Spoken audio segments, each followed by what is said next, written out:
Welcome to study with Shri. हम लोग test series चला रहे हैं यूपी पीसीएस 2021 का। यह टेस्ट नंबर 23 है। महत्वपूर्ण क्वेश्चन का डिस्कशन करते हैं एक्सप्लेनेशन के साथ, जो कि सारे एग्जाम के लिए काफ़ी महत्वपूर्ण है। तो आइए शुरू करते हैं। फर्स्ट क्वेश्चन है, भारत के किस राज्य में प्याज का सर्वाधिक उत्पादन होता है? फर्स्ट ऑप्शन है कर्नाटक, सेकेंड ऑप्शन है महाराष्ट्र, थर्ड ऑप्शन है Madhya Pradesh and fourth option है केरल। तो भारत का कौन सा राज्य में जो है कि प्याज का सर्वाधिक उत्पादन होता है? तो ये होता है आपका महाराष्ट्र में। ये सेकेंड ऑप्शन सही है। नेक्स्ट क्वेश्चन देखते हैं, कितने भारतीय प्रदेशों से होकर कर्क रेखा गुजरती है? फर्स्ट ऑप्शन है 6, सेकेंड ऑप्शन है 7, थर्ड ऑप्शन है 8 एंड फोर्थ ऑप्शन है 9। तो कर्क रेखा जो है कि भारत के 8 राज्यों से होकर गुजरती है। ये थर्ड ऑप्शन सही है। देखिए, ये हमारी पृथ्वी है, ठीक है। इसमें से जो है कि ये हमारा भूमध्य रेखा है या विषुवत रेखा मान सकते हैं, ठीक है। इसके ऊपर जो है कि 23.5 डिग्री ये कर्क रेखा होती है, और इसके नीचे मतलब उत्तर में कर्क रेखा होती है और दक्षिण में ये जो है कि आपका मकर रेखा होती है। और हमारा इंडिया जो है कि यहाँ पे है, ठीक है। और हमारे इंडिया से जो है कि ये कर्क रेखा बीचों बीच होकर के जाती है। तो कौन कौन से स्टेट से होकर के जाती है? तो देखिए, ये गुजरात, राजस्थान, मध्य प्रदेश, छत्तीसगढ़, झारखंड, पश्चिम बंगाल, त्रिपुरा एंड मिजोरम। ये टोटल जो है कि 8 राज्यों से होकर के ये जाती है। नेक्स्ट क्वेश्चन देखते हैं, सहायक संधि को स्वीकार करने वाला सर्वप्रथम राज्य था? फर्स्ट ऑप्शन है अवध, सेकेंड ऑप्शन है हैदराबाद, थर्ड ऑप्शन है मैसूर, फोर्थ ऑप्शन है सतारा। तो सहायक संधि इसको जो है कि स्वीकार करने वाला सर्वप्रथम राज्य था, कौन सा था? तो ये था आपका हैदराबाद। ये सेकेंड ऑप्शन सही है। देखिए, सहायक संधि, देखिए ये जो है कि लॉर्ड वेलेस्ली के द्वारा जो है कि किया गया था, और भारतीय उपमहाद्वीप में अंग्रेजी राज्य का विस्तार करने के लिए सहायक संधि का प्रयोग किया गया था, ठीक है। ये जो है कि भारतीय रियासत जो भी थी उस टाइम पे, इनके बीच और ब्रिटिश ईस्ट इंडिया कंपनी के बीच हुआ था। तो ये हैदराबाद के निज़ाम के द्वारा जो है कि सबसे पहले स्वीकार किया गया था। कब? तो ये किया गया था आपका 1798 में। नेक्स्ट क्वेश्चन देखते हैं, गुलाम वंश का संस्थापक कौन था? फर्स्ट ऑप्शन है मोहम्मद गजनवी, सेकेंड ऑप्शन है कुतुबुद्दीन ऐबक, थर्ड ऑप्शन है Razia sultan and fourth option है बलबन। तो गुलाम वंश का जो संस्थापक कौन था? तो ये था आपका कुतुबुद्दीन ऐबक। ये सेकेंड ऑप्शन सही है। देखिए, ये जो है ना मोहम्मद गोरी के गुलामों में से ये सबसे योग्य और विश्वसनीय था ये कुतुबुद्दीन ऐबक। और कुतुबुद्दीन ऐबक जो है कि तुर्क जनजाति का था, ठीक है। और कुतुबुद्दीन ऐबक को क्या क्या नाम दिया गया है? लाख बख्श मतलब लाखों का दान करने वाला, फिर पील बख्श मतलब हाथियों का दान करने वाला। इनको जो है कि इस नामों से मतलब पुकारा जाता है। देखिए, कुतुब मीनार का निर्माण का कार्य जो है कि कुतुबुद्दीन ऐबक के द्वारा शुरू किया गया, ठीक है। और जो 2.5 दिन का झोपड़ा है अजमेर में, ये भी कुतुबुद्दीन ऐबक के द्वारा बनाया गया। अच्छा, ये एक चीज़ बताइए, कुतुबुद्दीन ऐबक के द्वारा तो शुरू कर दिया गया था ये कुतुब मीनार का निर्माण, लेकिन कंप्लीट जो है कि किसके द्वारा किया गया? आप लोग इसको कमेंट बॉक्स में बताइए। नेक्स्ट क्वेश्चन देखते हैं, भारतीय संसद के दोनों सदनों की संयुक्त बैठक किस संबंध में होती है? फर्स्ट ऑप्शन है संविधान संशोधन विधेयक, सेकेंड ऑप्शन है वित्त विधेयक, थर्ड ऑप्शन है साधारण विधेयक एंड फोर्थ ऑप्शन है भारत के उपराष्ट्रपति का निर्वाचन। तो भारतीय संसद के दोनों सदनों का संयुक्त बैठक किस संबंध में होता है? तो देखिए, ये होता है आपका साधारण विधेयक में। ये थर्ड ऑप्शन सही है। देखिए, दोनों सदनों की संयुक्त बैठक जो है कि साधारण विधेयक में ही होती है। जब जो है कि साधारण विधेयक पर अगर दोनों सदनों में ना मतभेद होता है, तो राष्ट्रपति जो है कि संयुक्त अधिवेशन बुलाता है, ठीक है। लेकिन राष्ट्रपति संयुक्त अधिवेशन बुलाता है, लेकिन संयुक्त अधिवेशन की अध्यक्षता कौन करता है? तो ये लोकसभा का अध्यक्ष करता है। और इसके बारे में जो है कि संयुक्त बैठक के बारे में जो है कि अनुच्छेद 108 के तहत जो है कि संयुक्त अधिवेशन का प्रावधान किया गया है। नेक्स्ट क्वेश्चन देखते हैं, निम्नलिखित में से किसके बारे में संसदीय समिति गठित नहीं की गई? फर्स्ट ऑप्शन है सार्वजनिक उद्यमों के बारे में, सेकेंड ऑप्शन है अल्पसंख्यकों के कल्याण के बारे में, थर्ड ऑप्शन है आंकलन के बारे में एंड फोर्थ ऑप्शन है सरकारी आश्वासनों के बारे में। तो देखिए, संसदीय समिति जो है कि गठित नहीं की गई किसके बारे में? तो ये जो था आपका अल्पसंख्यकों के कल्याण के बारे में जो है कि सेकेंड ऑप्शन है, इसमें संसदीय समिति गठित नहीं की गई। देखिए, ये संसदीय समिति ये जो है कि ये सभा द्वारा ही नियुक्त या निर्वाचित की जाती है ये समिति, ठीक है। और संसद के समक्ष जो प्रस्तुत सभी विधेयकों पर जो है कि ये गहन जांच पड़ताल संसदीय समिति के द्वारा ही किया जाता है। नेक्स्ट क्वेश्चन देखते हैं। राष्ट्रपति द्वारा जारी एक अध्यादेश संसद के सत्र शुरू होने के बाद कितने समय तक रखा जाना आवश्यक है? फर्स्ट ऑप्शन है 1 माह, सेकेंड ऑप्शन है 6 सप्ताह, थर्ड ऑप्शन है 12 सप्ताह एंड फोर्थ ऑप्शन है 6 माह।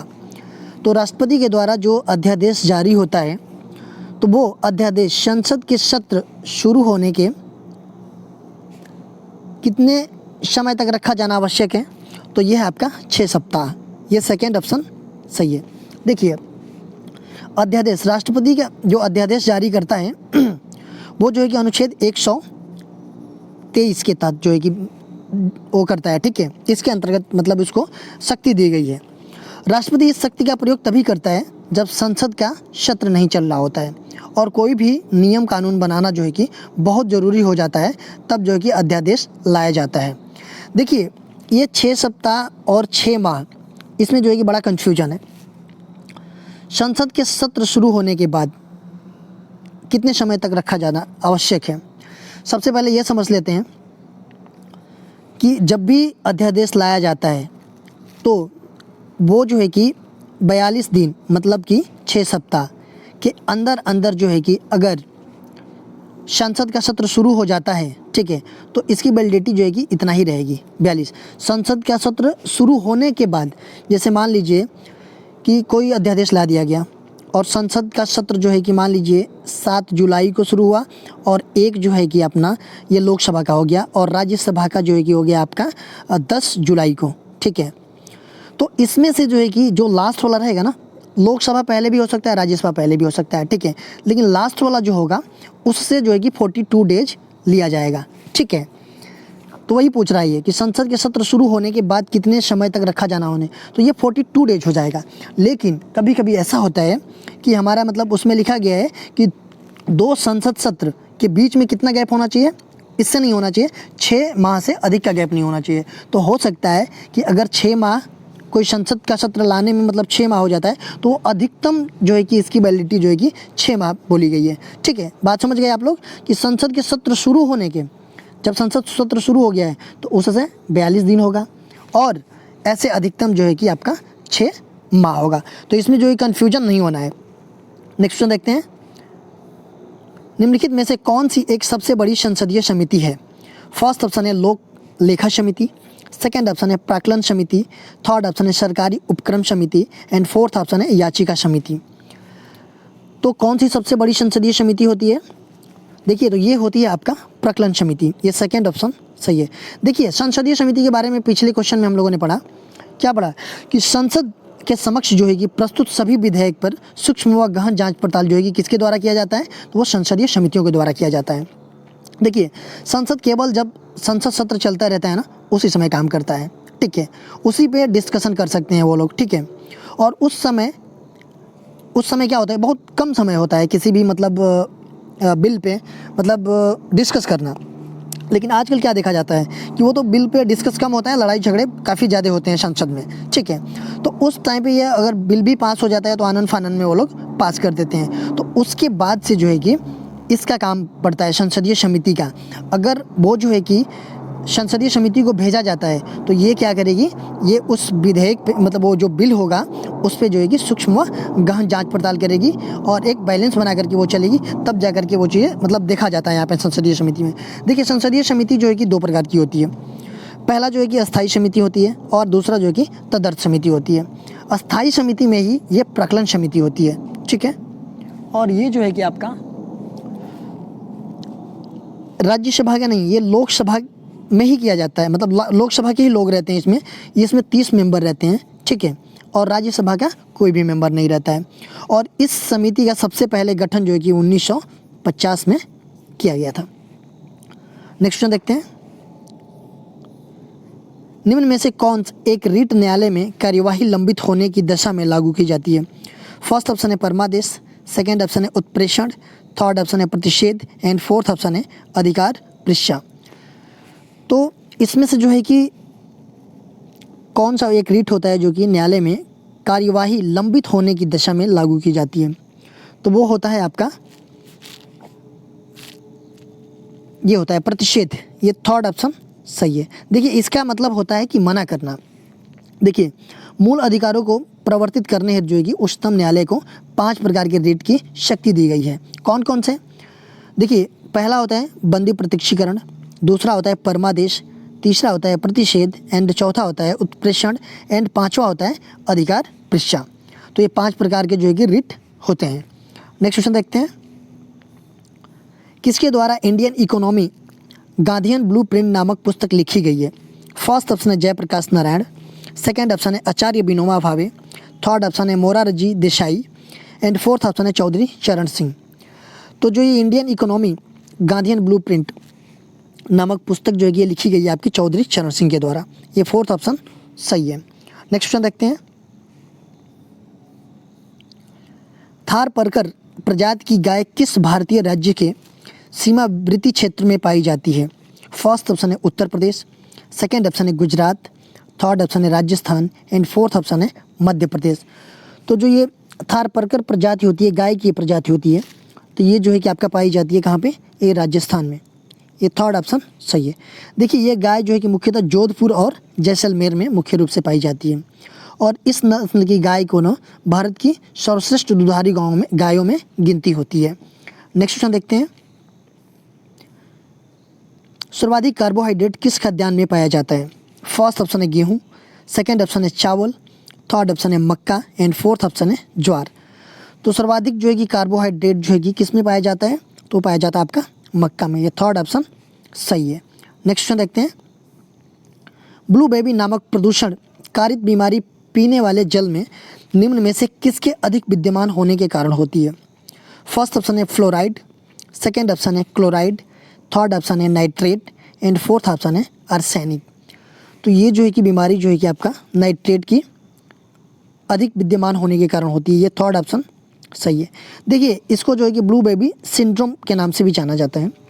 जब शिशु के शरीर में ना लाल रक्त कोशिकाएं, जो लाल रक्त कोशिकाएं होती है उसमें मौजूद जो है कि हीमोग्लोबिन होता है, वो जो है कि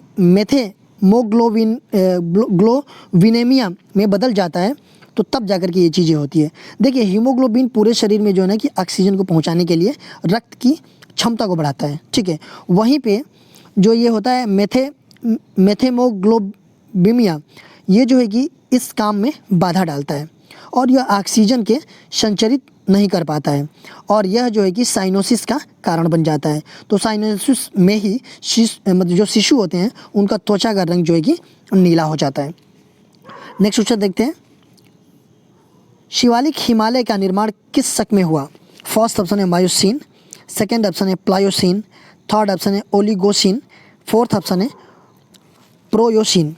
तो शिवालिक हिमालय जो है उसका निर्माण जो है किस शक में हुआ? तो ये हुआ आपका प्लायोसीन। ये सेकंड ऑप्शन सही है।